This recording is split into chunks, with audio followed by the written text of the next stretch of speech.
ఈ వీడియో చూడగానే నిజంగా నాకైతే మనసు చాలా చలించిపోయిందనమాట. అంటే మనసుకి హత్తుకునే స్టోరీ న్యూస్ అని చెప్పొచ్చు. రీసెంట్‌గానే 2, 3 డేస్ బ్యాక్ అండి పాపం ఎండనక, వాననక, చలనక చాలామంది రోడ్ల మీద ఏదో ఒకటి అమ్ముకొని వాళ్ళ జీవనాన్ని సాగిస్తా ఉంటారు. నిజంగా అండి నిజం చెప్తున్నాను. నేనైతే అలాంటి వాళ్ళ దగ్గర పెద్దగా బార్గెనింగ్ కూడా చేయననమాట. నాకెందుకంటే పాపం అనిపిస్తది. పాపం వాళ్ళేంటి అంటే మహా అయితే వాళ్ళకి ఓ రూ. 5, రూ. 10 లాభం ఉంటుంది. అంతే తప్ప షాప్‌లో లాగా వందలైతే వాళ్ళకి లాభం ఉండదండి పాపం.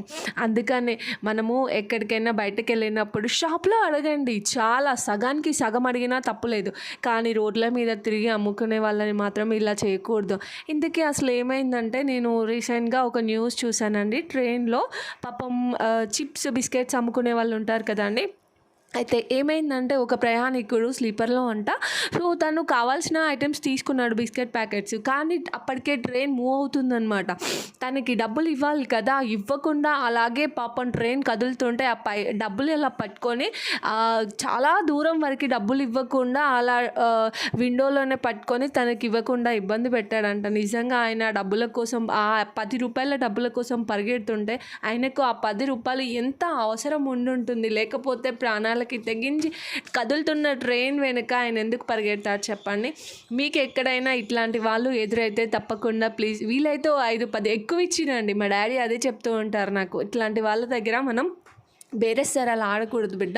ఓ 5, 10 ఎక్కువ ఇచ్చి రావాలి అనేసి నాకు చెప్తూ ఉంటారు. మీరు కూడా అలా మానవత్వంతో ఎవరైనా మీకు ఇలాంటి వాళ్ళు కలిస్తే తప్పకుండా వాళ్ళకు హెల్ప్ చేయడానికి ట్రై చేయండి. ఇట్లాంటి పనులు చేసే వాళ్ళని నిజంగా ఏం చేయాలో నాకైతే అర్థమవుతలేదు. నేనైతే ఎదురుగా ఉంటే మాత్రం ఖచ్చితంగా వాళ్ళ చెంప పగలగొట్టేదాన్ని. ఇంతకీ మీరేం చేస్తారో ఆ పరిస్థితుల్లో ఉంటే నాకు కామెంట్ బాక్స్‌లో కామెంట్ చేసేయండి.